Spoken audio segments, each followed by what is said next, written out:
Hello all. నేను lunch బాక్స్లోకి పప్పు దోసకాయ చేసుకున్నాను.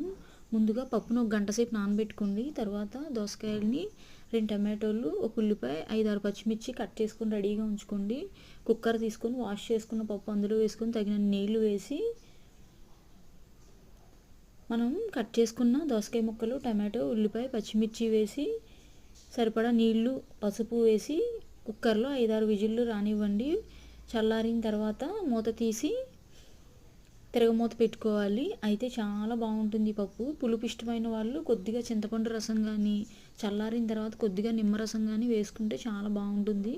ఒకసారి ట్రై చేసి చూడండి. నేను ఇక్కడ ప్లెయిన్గా చేస్తున్నాను. ఆవిరిపోయిన తర్వాత మూత తీసుకొని తిరగమూత పెట్టుకోవాలి. ముందుగా స్టవ్ వెలిగించుకొని బాండీ పెట్టుకొని ఆయిల్ వేసుకొని పోపు దినుసులు వేడైన తర్వాత పప్పులో తగినంత కారం వేసుకొని తిరగమూత పెట్టుకోవాలి. తర్వాత ఉప్పు సరి చూసుకొని స్టవ్ ఆఫ్ చేసుకోండి. సబ్స్క్రైబ్.